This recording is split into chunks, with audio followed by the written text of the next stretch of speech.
Today we're going to visit a couple of key sites, including Hellfire Pass, Chong Kai cutting, Wampo Viaduct, and learn a little bit more about the history of World War II and the railway and what occurred here.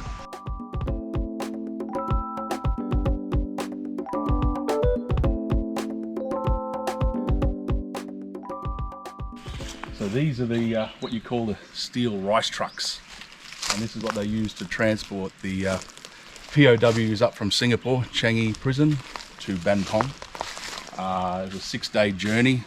There's 32 men in each cart. They stopped once a day for food and water, go to the toilet, etc. But the sanitary conditions and the heat was very, very bad. A lot of men died. So take a look at the space inside. There isn't much space.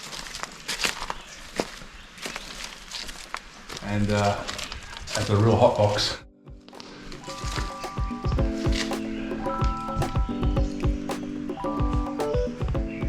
First of the trains left in June 1943, and the conditions were obviously very, very poor, extreme heat.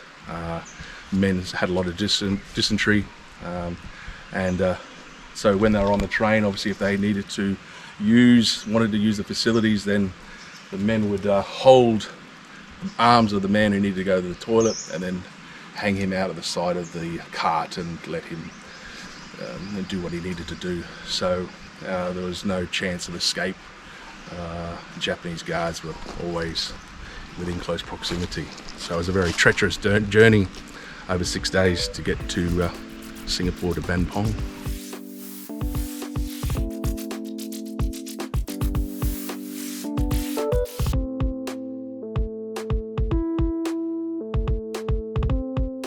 This monument's dedicated to WWII Dunlop, who was the chief medical orderly on the railway, and it was in charge of saving a lot of lives, trying to keep the men's morale up.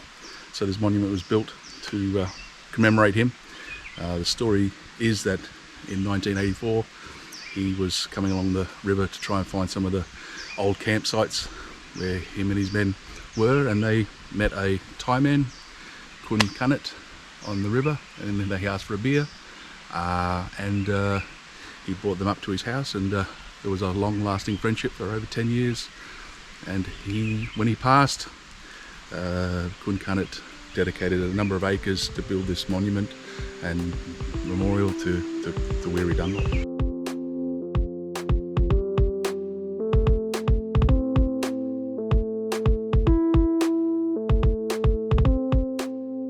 Before Singapore, when the Japanese took over Singapore, the Japanese then had an abundant supply of slave labour, which they then decided to build the infamous Death Railway connecting Thailand to Rangoon, so they could continue the fight in India against the Allied forces. One of the gentlemen that was captured in Singapore was a gentleman by the name of Jack Chalker, and he's quite famous because he was an artist back in England, and he took a lot of sketches of the medical procedures that occurred on the Death Railway, and this is where he developed a friendship with WWII Dunlop. So there's a lot of sketches that are located in this museum, which we're going to take a look at.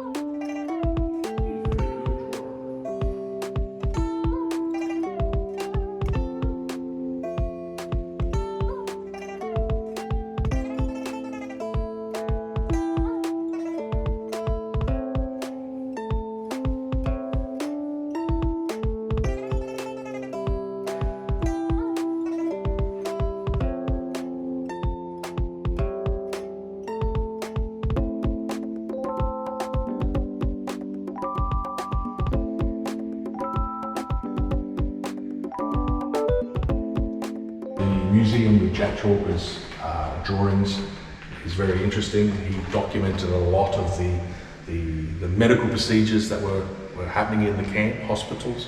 You know, what they used to do with the foot ulcers, used to treat it with maggots, put the flies in there, let the maggots eat the rotten flesh. And you know, this is quite interesting, this picture here.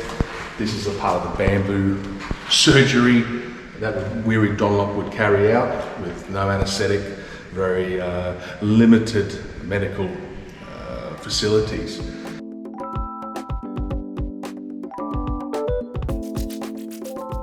If you're in Kanchanaburi and you want to immerse yourself in a bit more of the World War II history of the area, I strongly recommend you come to Home Phutoey and visit the exhibits that are at the resort here. They've got a number of different exhibits, one for Weary Dunlop, one for Jack Chalker. They've got the old train here as well. So this particular exhibit is very interesting because it depicts some of the equipment that they had to manufacture using bushcraft, old tins, stolen copper wire, etc. And so they've built this as a memorial to show some of these procedures, which we'll take a look at.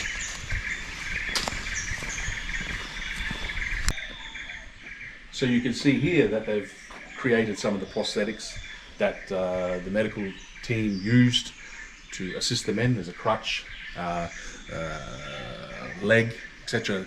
So the medical team would try very hard to not amputate any patient. They would try to bring the patient back from their ulcers with the bush remedies, the medical procedures they had, because if a man was amputated, had a limb amputated, there was only a 20% chance of survival. So this particular exhibit in the Home Phutoey Memorial is dedicated to the actual war, the events that led up to 1942 and the Japanese taking over Singapore.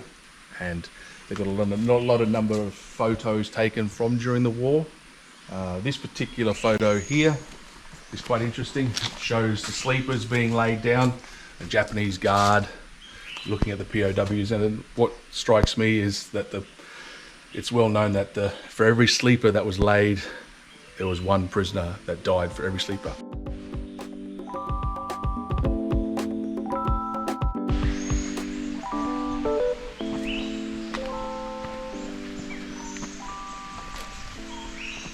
Well, this is quite interesting. It's a large wok which is found at one of the POW camps, and they use this each day to cook up all the food for the POWs, for hundreds of men in each camp.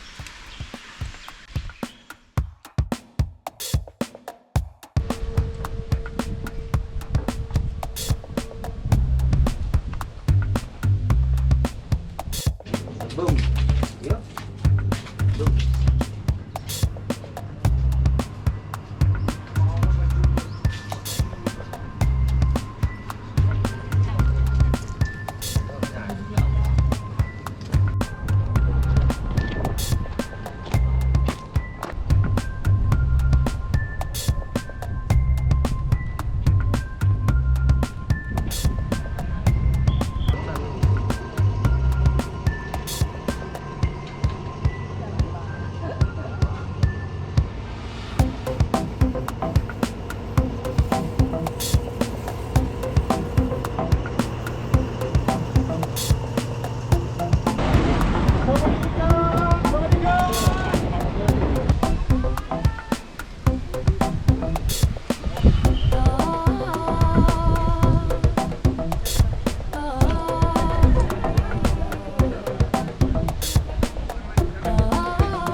So we're on this part of the Death Railway, which is commonly referred to as the Wampo Viaduct.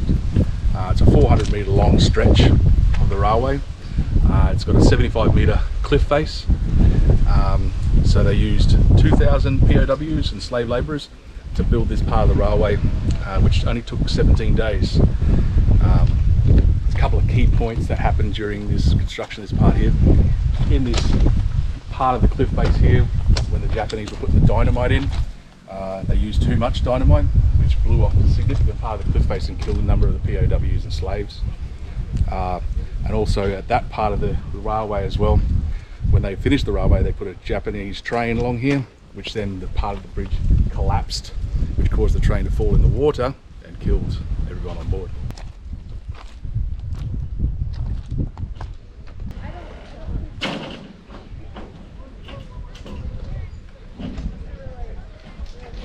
So now we're going to go to Chong Kai War Cemetery and the Chong Kai cutting, which is very famous because that's where Weary Dunlop performed a lot of his medical operations.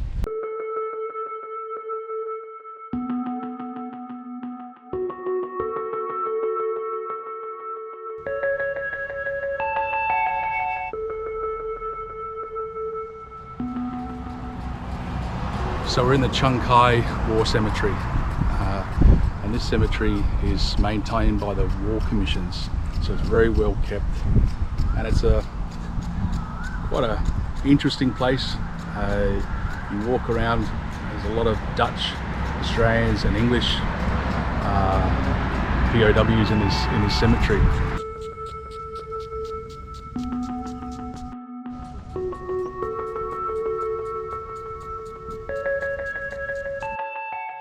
This cemetery is very interesting because it's the original cemetery from World War II. So adjacent to the cemetery was the Chong Kai Hospital, where Weary Dunlop spent a lot of his time doing his operations and looking after the men. So when the patients died, this is where they're buried.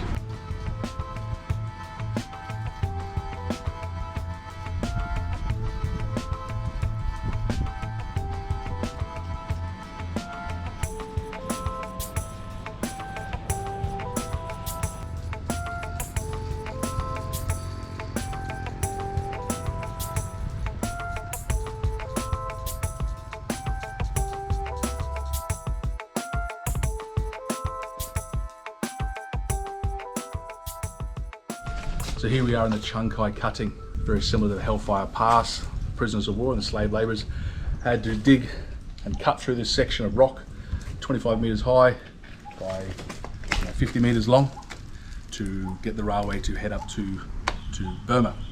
But as you can see, you can just see how hard it would have been with the primitive tools that they had to get this rock.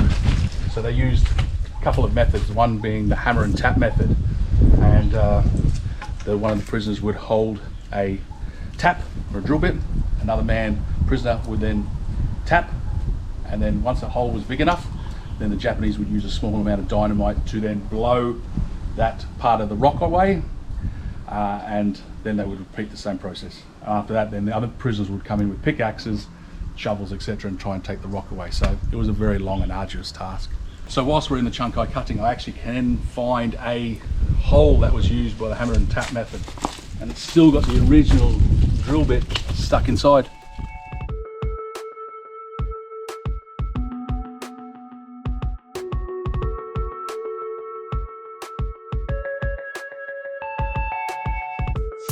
Chong Kai cutting is not very easy to find, but the best way to do it is to find the Khao Pun Train Station, and then it's 200 metres along the river, and the cutting, the river is on the right side of the cutting, and it's close to the war cemetery.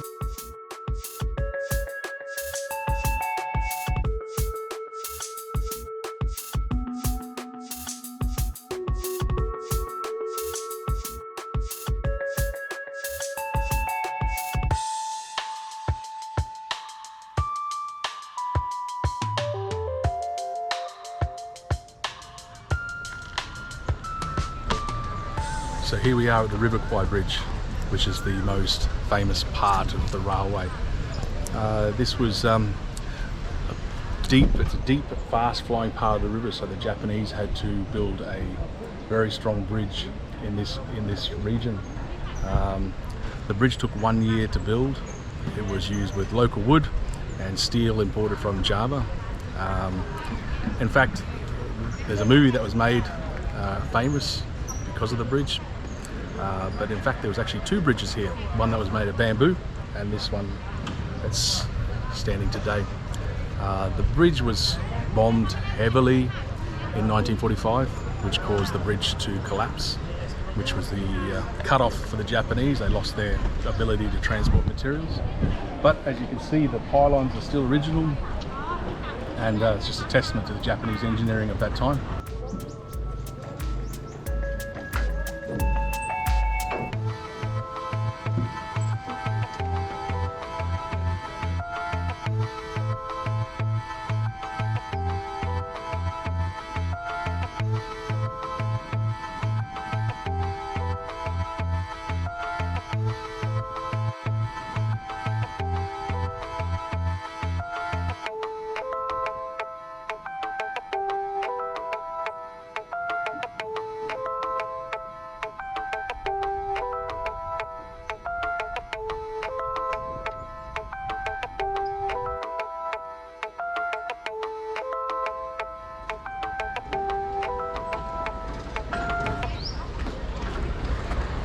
So Kanchanaburi itself is, although it's very well renowned for the World War II history, there's still a lot of other stuff to do if you want to take a break. You've got one of the best things to do is the Longtail Boat up the river, which is, the river is the lifeblood of the city, and that's really, really enjoyable.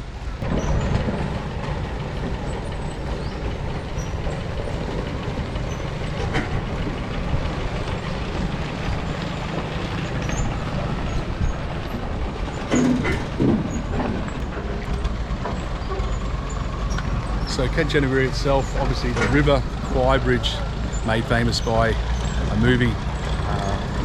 However, the movie itself had some irregularities, mainly how the POWs and the Japanese were pictured in the movie. It was very friendly, where in reality it was very brutal. So there was also, it wasn't just a bamboo bridge, it was actually this bridge here. And one of the other issues with the movie was that it was bombed, which is incorrect. It was actually bombed by Allied bombers here, and there was two bridges. There was this bridge, and then a bit further over, about 100 metres, was another bamboo bridge which they used to transport materials. So one other key thing about this area, there was a war camp where that temple is over there, and when the Allies bombed this area, it resulted, unfortunately, in a lot of deaths of POWs as the bombs straight over into that area.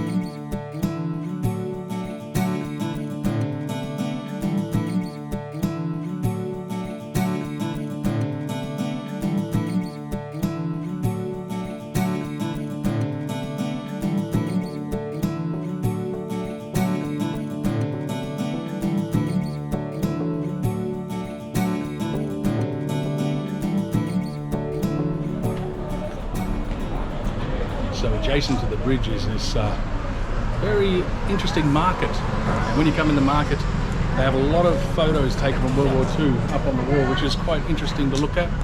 There's also a place to eat, which is where we're going now.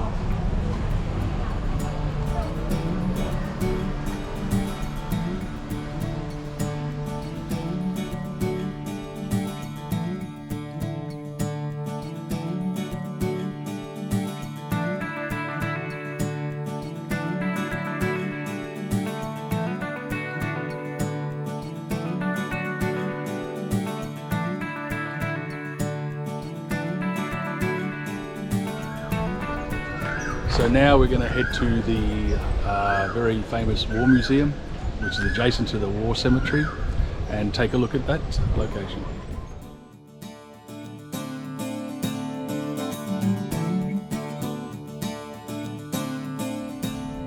Yeah, so here we are in the Kanchanaburi War Cemetery. So after the war, the Allied armies would then go along the railway line and get all the bodies and then bring them to this cemetery. There's two cemeteries, one here, Kanchanaburi, and there's another one in Burma. So, and then this was maintained also by the war commissions. So after this, we're going to look around the cemetery, reflect a little bit, then we're going to go into the railway museum that's across, adjacent to the cemetery.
I just visited the Death Railway Museum in Kanchanaburi.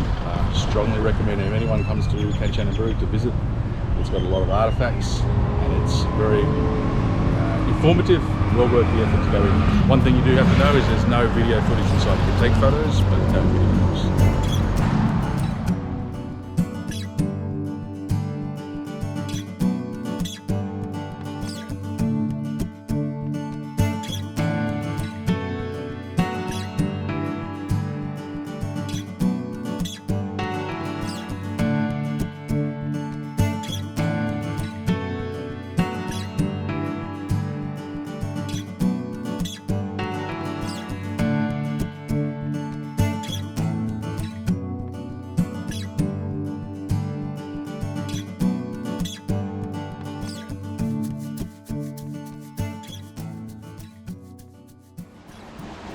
So here we are at the end of the day, and a bit of a time of reflection. We sit here on the River Khwae. Today probably the place that struck me most was the Chong Kai War Cemetery. A lot of good men died in that building of the Death Railway, and it sort of hit home because it allows me my freedom now to sit here with my family and enjoy a life which they never got to live. And it's the reason I like to come to Kanchanaburi. You have all the World War II history, and it lets you just reflect about what occurred in the past and how lucky we are today.